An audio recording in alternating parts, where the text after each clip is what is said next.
میرے معزز مسلمان بزرگوں، عزیز بھائیوں اور امت مسلمہ کی مقدس ماں اور بہنوں، اللہ کی طرف سے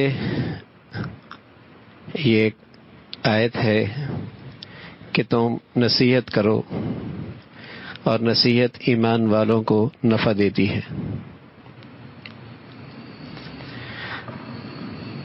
اس برزخ صغیر میں ایک بہت بڑے علامہ گزرے ہیں، حضرت مولانا شبیر احمد عثمانی رحمۃ اللہ علیہ۔ حضرت فرمایا کرتے تھے نصیحت میں خلوص ہو اور نصیحت ہو بھی ٹھیک اور نصیحت کرنے کا طریقہ بھی ٹھیک ہو تو اللہ کی بات سچی ہے، ایمان والوں کو نفع ضرور ہوتا ہے۔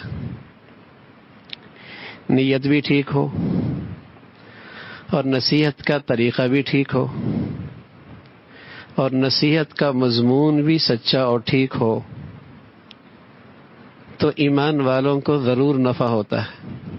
اور فرمایا کرتے تھے نصیحت کرنے والا، نصیحت سننے والے ساری ایمان والے ہیں، سبھی کو نفع ہوتا ہے، سبھی کو نفع ہوتا ہے۔ اس موقع پہ میں ایک خاص بات جو اللہ کے نبی صلی اللہ علیہ وسلم کا ایک ارشاد ہے،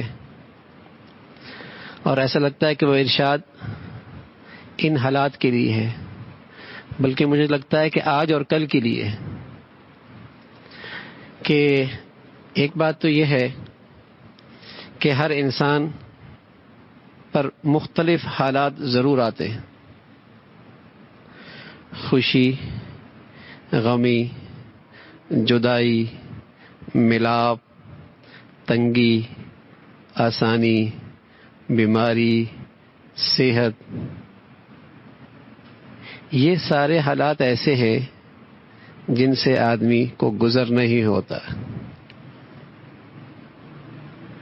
خوشی بھی آتی ہے، زندگی میں غمی بھی آتی ہے، ملاپ بھی ہوتا ہے، جدا بھی ہونا پڑتا ہے، تنگی بھی آیا کرتی ہے، آسانی بھی ہوا کرتی ہے، بیماری بھی آیا کرتی ہے، صحت بھی ہوا کرتی ہے۔ یہ احوال زندگی کا حصہ ہے۔ اس پر حضرت امامہ رضی اللہ تعالیٰ عنہ فرماتے ہیں کہ پیارے رسول صلی اللہ علیہ وسلم نے فرمایا ان اللہ لیجرب احدکم بالبلاء وهو اعلم به الی آخری، کہ اللہ تعالیٰ تمہیں مصیبت دے کر آزماتے ہیں، اللہ تعالیٰ تمہیں مصیبت دے کر آزماتے ہیں اور وہ تمہیں جانتے بھی ہیں، بالکل اسی طرح جیسے تم اپنے سونے کو آگ میں ڈالتے ہو، آگ میں ڈالتے ہو اور اسے پرکھتے ہو اور پھر تم آگ سے خالص سونا نکال لیتے ہو، اسی طرح اللہ بھی تمہیں مصیبت میں ڈالتا ہے اور وہ جانتا بھی ہے، لیکن کچھ لوگ اس مصیبت کی گھڑی سے خالص مسلمان بن کے نکلتے ہیں۔ فرمایا جس طرح وہ خالص سونا نکلتا ہے، میل پھینک دیتے ہو، ایسے ہی وہ بندہ جس کو اللہ تعالی مصیبت میں ڈال کر گناہوں سے پاک کر دے، توبہ کی توفیق دے دے، گناہوں سے بچا لے، زندگی کا رخ بدل جائے، دنیا کی بجائے زندگی کا مقصد آخرت بن جائے، تو سچ ہے کہ یہ مصیبت، یہ آزمائش اس کے لیے ایسا ہی ہے جیسے سونا پرکھنے کے لیے بھٹی میں ڈالا اور پھر خالص سونا نکال لیا۔ پھر اللہ کے نبی صلی اللہ علیہ وسلم فرمانے لگے کبھی ایسا بھی ہوتا ہے کہ خالص سونے کے بجائے کچھ کھوٹ باقی رہ جاتا ہے۔ اس کی مثال اس بندے کی سی ہے جس میں کچھ غفلتیں باقی رہ جاتی ہیں، کچھ گناہ باقی رہ جاتے ہیں، گناہوں کی زندگی، کچھ گناہوں کا میلان باقی رہ جاتا ہے۔ یہ دوسری قسم کی شکل ہوتی ہے آزمائش کی اس گھڑی میں۔ کچھ لوگ ایسے بھی ہوتے ہیں، آزمائشیں بھی آئیں، یہ مصیبت بھی آئی، پھر بھی پوری طور پہ زندگی کا رنگ بدلا نہیں، کچھ توبہ استغفار ہو گئی، کچھ اللہ کی طرف رجوع ہوا، لیکن کچھ گناہ زندگی میں رہ گئے، کچھ گناہوں کو زندگی میں رہنے دیا۔ حضرت امامہ فرماتے ہیں رسول اللہ صلی اللہ علیہ وسلم نے آزمائش کی گھڑیوں میں ایک دوسری قسم کے لوگوں کا تذکرہ فرمایا تیسری قسم کے لوگ، ایسا ہوتا ہے کبھی کہ بالکل کھوٹ سے بھرا ہوا وہ سونا ہوتا ہے، بھٹی سے نکل آئے تو اس طرح خالص کھوٹ ہی کھوٹ، سونا ہے ہی نہیں۔ فرمایا اسی طرح مصیبت کی گھڑی میں تیسرے قسم کے بندے وہ ہوتے ہیں جو اس مصیبت میں کسی اور بڑی مصیبت میں گرفتار ہو جاتے ہیں، کسی اور بڑے گناہ میں مبتلا ہو جاتے ہیں۔ ایک وہ شخص ہے کہ مصیبت آئی، ابتلا ہوا، اس خالص سونے کی طرح نکل آئے جس پر کوئی کھوٹ نہیں۔ یہ وہ خوش نصیب ہیں جنہوں نے گناہوں سے 100% دستبردار ہو گئے، سچی توبہ کر لی، ہر گناہ سے کنارہ کش ہو گئے اور زندگی کا رخ بدل لیا۔ دوسرے لوگ ابتلا اور مصیبت میں ایسے ہوتے ہیں، اس سونے کی طرح ہوتے ہیں جس میں کچھ کھوٹ باقی ہوتا ہے، کچھ رجوع ہوا، کچھ اللہ کی طرف متوجہ ہوئے، لیکن کچھ گناہ زندگی میں رہنے دیے، لگے بندے زندگی میں گناہ چل رہے ہیں، وظیفے بھی چل رہے ہیں، تلاوت بھی چل رہی ہے، زبانی توبہ اور استغفار بھی چل رہا ہے، گناہ بھی چل رہے ہیں، گناہ بھی چل رہے ہیں۔ اور رسول اللہ صلی اللہ علیہ وسلم فرمایا تیسرا قسم کہ جب سونا نکالا تو سارا کھوٹ نکلا، سارا کھوٹ نکلا، اس میں کچھ خالص ہے ہی نہیں۔ فرمایا یہ وہ لوگ ہوتے ہیں جو مصیبت کی گھڑی میں اور بڑے اللہ کے مجرم بن جاتے ہیں، کسی اور بڑی گناہوں میں مبتلا ہو جاتے ہیں۔ رسول اللہ صلی اللہ علیہ وسلم نے فرمایا ما ظہر الزنا والربا فی قوم اذن اللہ بہلاکہا، جس قوم میں بدکاری اور بے حیائی اور سود خوری عام ہو جائے گی، اللہ اس قوم کی ہلاکت کا فیصلہ فرمائیں گے۔ یہ گھڑی ہے توبہ کرنے کی، سود سے نجات پانے کی، گناہوں پر توبہ کرنے کی۔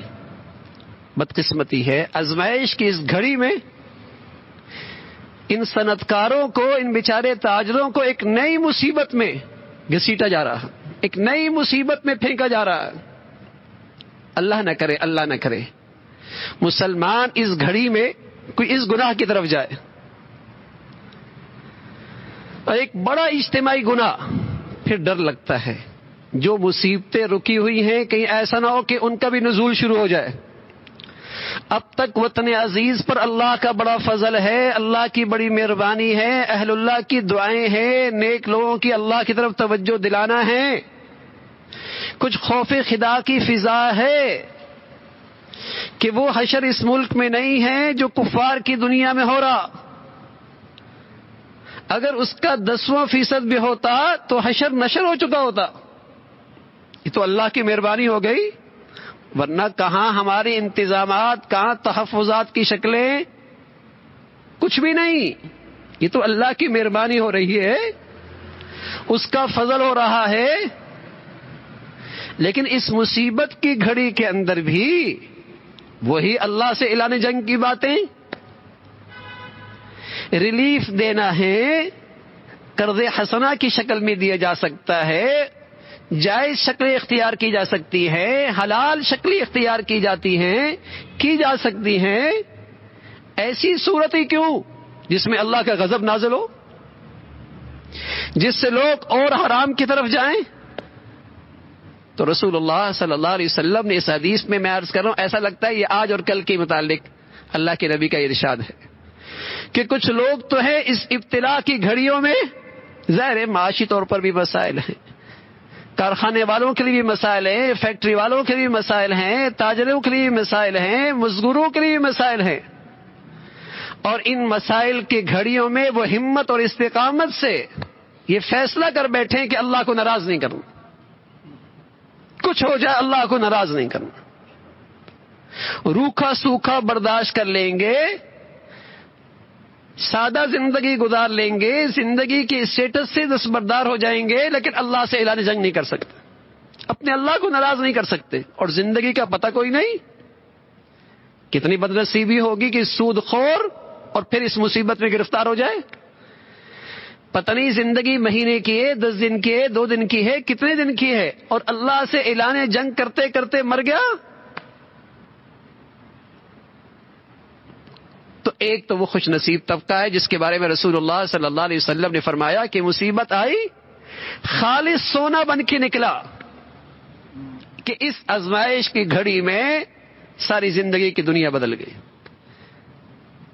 اور جو پہلے حرام تھا، ناجائز تھا، بے حیائی تھی، عریانی تھی، اللہ کی نافرمانی تھی، بندوں کے حق میں، مولا کے حق میں، ان سے سچی توبہ کر لی، اپنے اللہ کو منا لیا۔ اللہ کرے اللہ ہمیں ان لوگوں میں شامل فرمائے، ان لوگوں میں شامل فرمائے، اور ہمارا حشر ان لوگوں کے ساتھ نہ ہو جو تیسری صورت ہے کہ مصیبت کی گھڑی میں اور بڑے فتنے میں مبتلا ہو گئے، کہ پہلے زندگی بھر کبھی سود نہیں لیا، کبھی زندگی بھر حرام نہیں لیا، کبھی اپنے بچوں کو حرام نہیں کھلایا، اور اب سود لینے لگ گیا، اب سود لینے لگ، ذرا سی آزمائش آئی، ذرا سی تنگی آئی، بڑی مصیبت میں گرفتار ہو گیا۔ میرے عزیزو، امت کی مقدس ماں اور بہنوں، ان عورتوں کا بڑا کردار ہے۔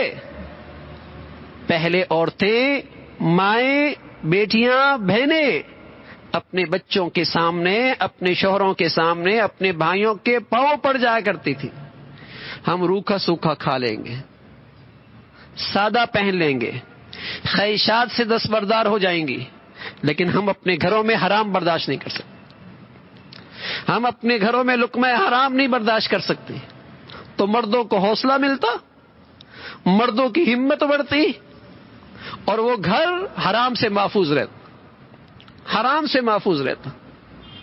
تو یہ ابتلا کا وقت ہے، یہ آزمائش کی گھڑی ہے، لیکن رسول اللہ صلی اللہ علیہ وسلم نے فرمایا اس ابتلا اور مصیبت میں کچھ لوگ بڑے خوش نصیب بن جاتے ہیں، بڑے سعادت مند ہو جاتے ہیں، ان کی تو زندگی کو ان کی تو اقبال بلند ہو جاتے ہیں کہ وہ خالص سونا بن کے اس مصیبت سے نکلتے ہیں، یعنی اللہ کے سچے وفادار بن جاتے ہیں، اللہ کے سچے وفادار بن جاتے ہیں۔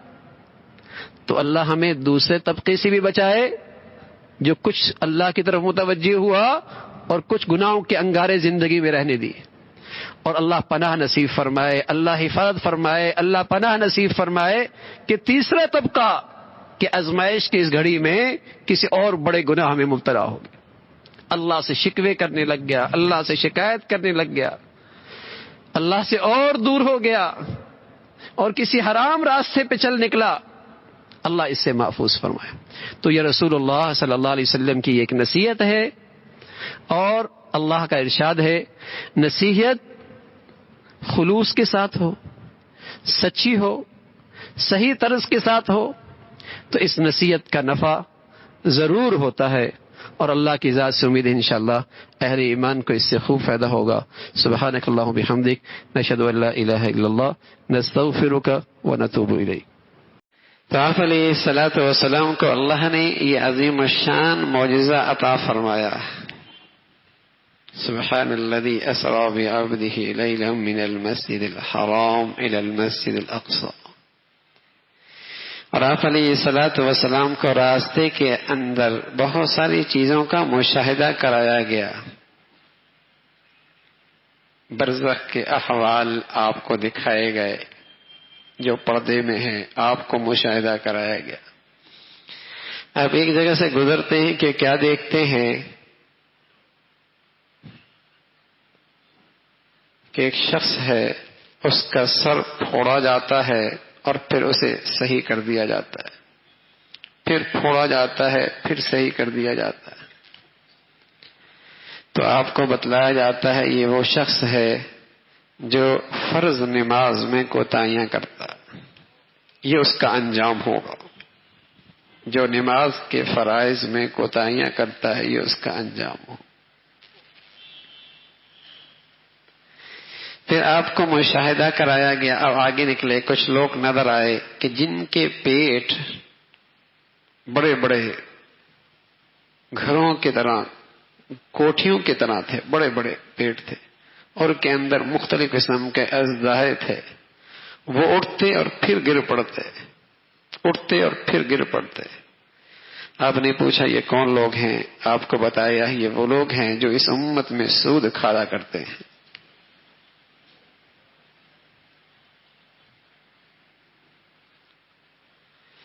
پھر کچھ لوگ دکھائے گئے، یوں نظر آیا کہ ایک چھوٹے سے پتھر سے ایک بڑا بیل نکلتا ہے، بڑا بیل نکلتا، پھر وہ اس میں واپس جانے کی کوشش کرتا ہے لیکن جا نہیں پاتا.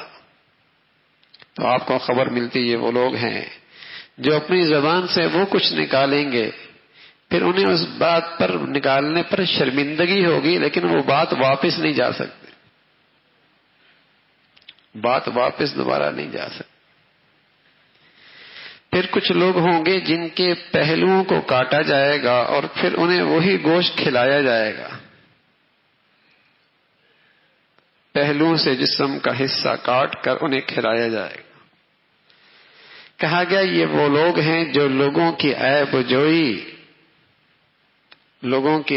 جوئی کرتے ہیں اور چغل خوری کرتے رہتے ہیں، یہ ان کا انجام ہوگا. پھر کچھ لوگ نظر آئیں گے جو پتھر اور زقوم انہیں کھلایا جا رہا ہوگا. کہا جائے گا یہ کون لوگ ہیں؟ بتایا جائے گا یہ وہ لوگ ہیں جو دنیا میں فریضہ زکوٰۃ ادا نہیں کرتے. پھر کچھ لوگ ہوں گے جن کے ہونٹ اونٹ کے ہونٹوں کی طرح ہوں گے اور وہ انگارے نگل رہے ہوں گے منہ سے، اور وہ جسم کے دوسرے حصے سے وہی انگارے جلتی ہوئی نکل رہے ہوں گے. کہا جائے گا یہ وہ لوگ ہیں جو دنیا میں یتیموں کا مال کھایا کرتے تھے،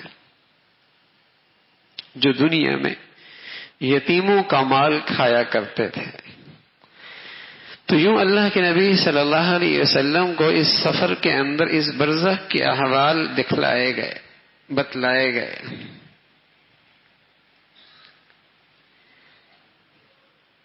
یہ اللہ کے نبی کا ایک عظیم شان معجزہ ہے، اور اس سفر کے یہ حالات اللہ کے نبی نے امت کو بتائے. ایک کوتاہی یہ ہوتی ہے کہ رمضان آئے گا تو زکوٰۃ دیں گے.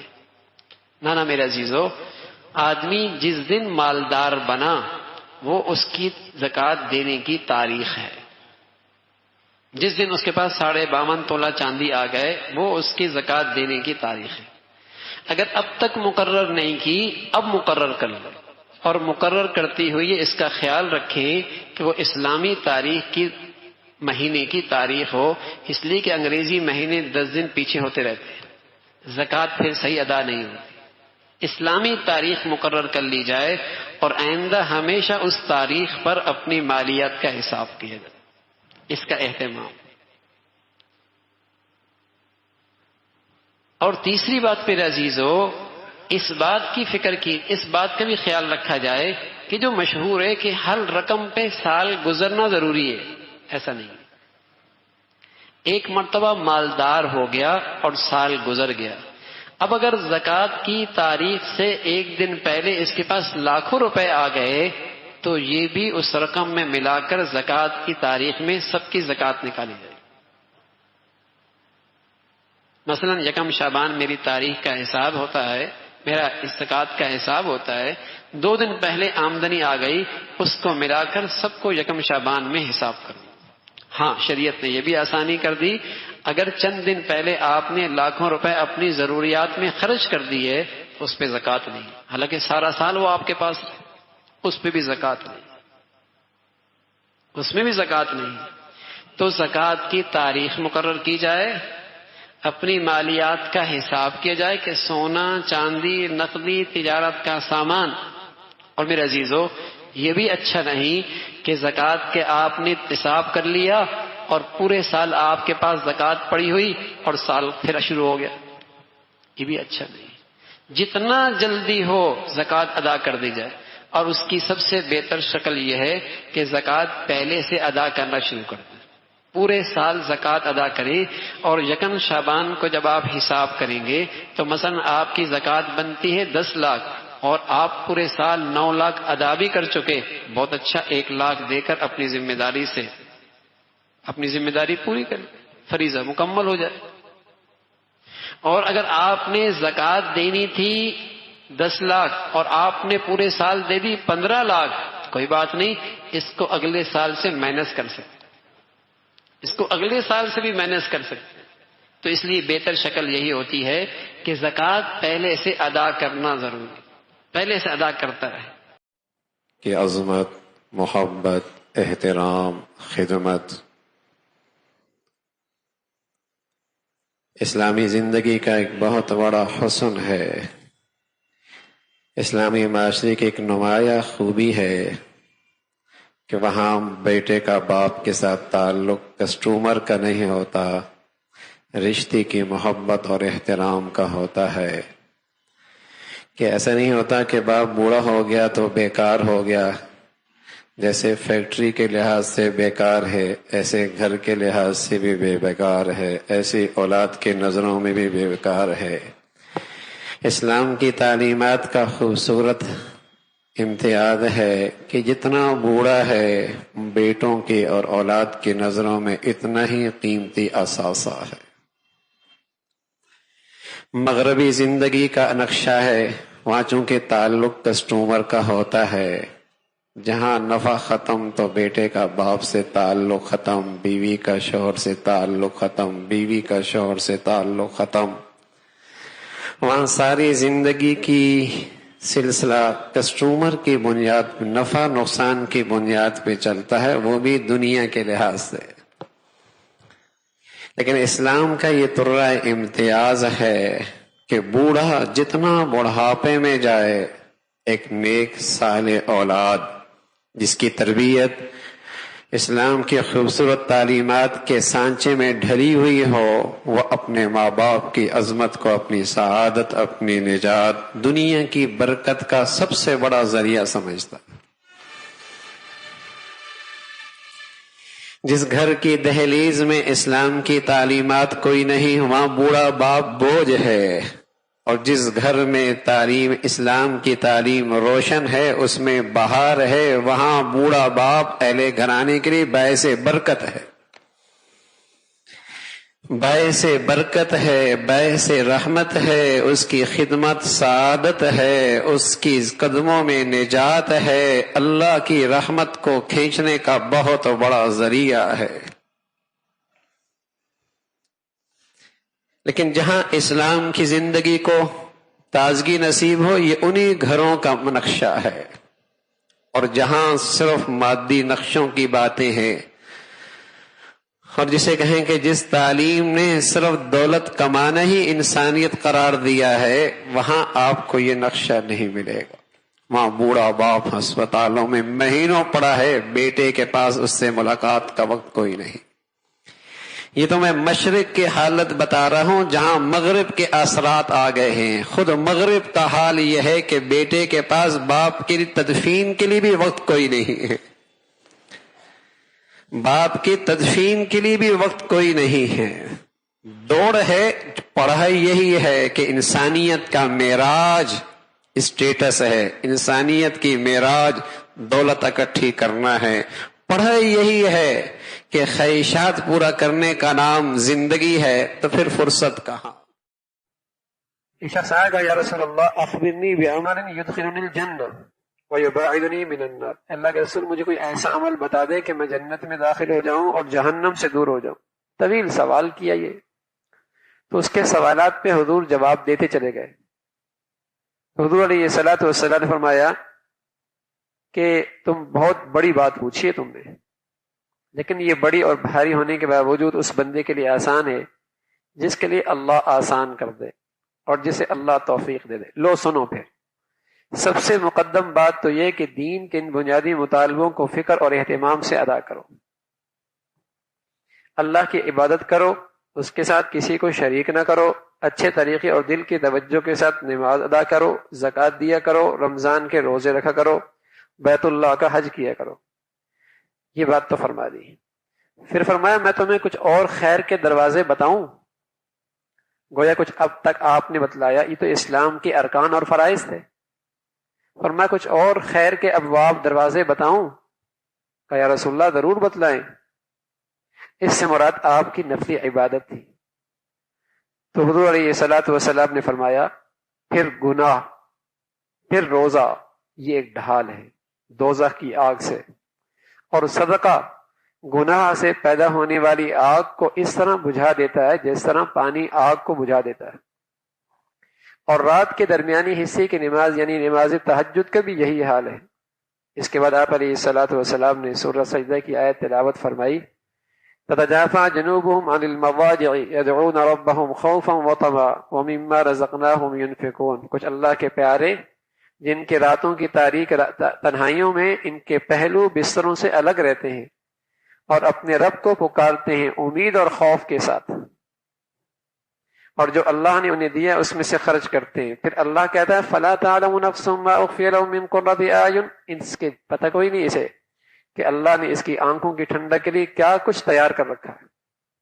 تو یوں آپ نے خیر کے دروازوں میں تہجد کی ترغیب دی۔ پھر آپ نے فرمایا کیا تمہیں معاملے کا یعنی دین کا سر اور اس کا عمود یعنی ستون اور اس کی بلند چوٹی بتاؤں؟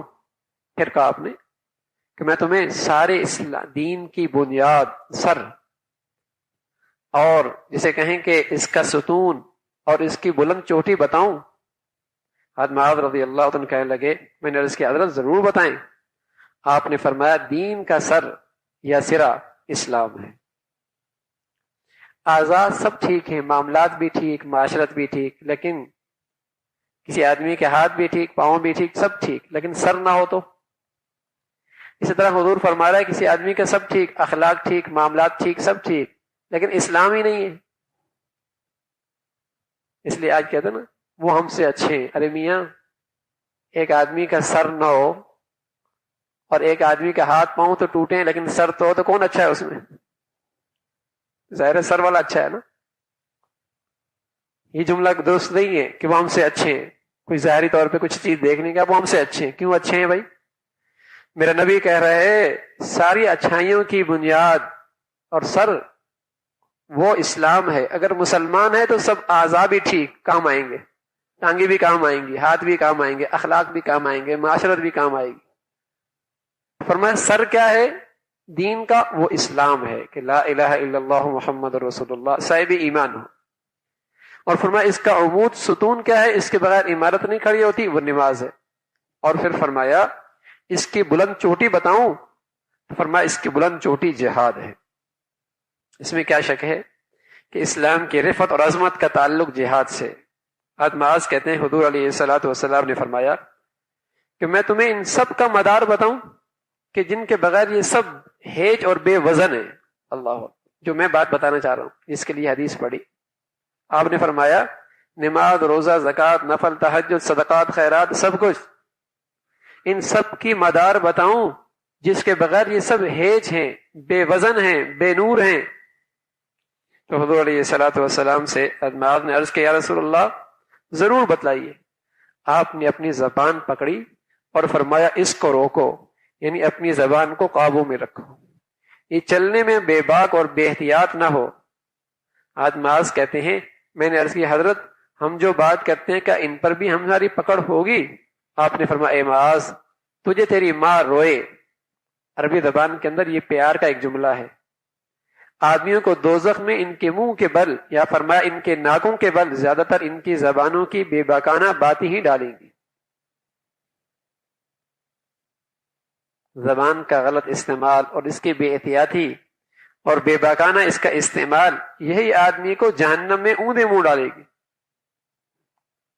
تو یہاں حضور علیہ الصلوۃ والسلام نے ساری نیکیوں کی ایک فہرست بتلائی، ساری نیکیوں کی جو زندگی کے اسے کہیں کہ تمام شعبوں سے، عبادت کے تمام شعبوں سے تعلق رکھتی ہے، لیکن ساتھ فرمایا کہ اس کے بغیر، زبان کے قابو کے کیے بغیر یہ سب بے وزن ہیں، بے نور ہیں. بسم اللہ الرحمن الرحیم. بھائی اس موقع پہ سب سے عافیت والی شکل یہی ہے کہ اللہ کے نبی صلی اللہ علیہ وسلم کی جو مسنون دعائیں ہیں صبح شام کی، ان کا خوب اہتمام ہو. خود بھی اہتمام کریں، گھر والوں کو بھی اہتمام کروائیں، بچوں سے بھی اس کا اہتمام کروائیں. جہاں تدبیر ہے وہ تو آدمی اپنے اپنے اسباب کے لحاظ سے کر ہی رہا ہے، لیکن ساتھ ساتھ یہ جو اللہ کے نبی صلی اللہ علیہ وسلم نے حفاظت کی ایک بہت بڑی دولت سمت کو عطا فرمائی ہے اور دعاؤں کی شکل میں جو ایک محفوظ قلعہ عطا فرمایا ہے، اس کا بہت اہتمام ہو. جیسے اعوذ بکلمات اللہ التامۃ من شر ما خلق، بسم اللہ الذی لا یضر مع اسمہ شیء فی الارض ولا فی السماء وهو السمیع العلیم. صبح بھی اس کا اہتمام ہو اور شام بھی اس کا اہتمام ہو اور ساتھ ساتھ باوضو رہنے کا اہتمام ہو. پیارے رسول صلی اللہ علیہ وسلم نے بتایا کہ وضو ایمان والوں کا اسلحہ ہے، حفاظت ہوتی ہے، اس سے حفاظت ہوتی ہے. تو مسنون دعاؤں کا اہتمام ہو، ہر وقت باوضو رہنے کا اہتمام ہو، تو اللہ کی ذات سے امید ہے بہت حفاظت ہوگی. محض تبصرے، تجزیے اور افواہوں سے زیادہ بہتر صورت یہ ہے کہ ان چیزوں کو عام کیا جائے اور اس کا پیغام، ان تعلیمات کو اور ان دعاؤں کو، اس کو زیادہ سے زیادہ اس کی اشاعت ہو، تاکہ مسلمانوں میں جو اللہ کے نبی صلی اللہ علیہ وسلم کی مسنون دعائیں ہیں، اللہ کرے وہ عمل میں آ جائے. جزاکم اللہ خیر.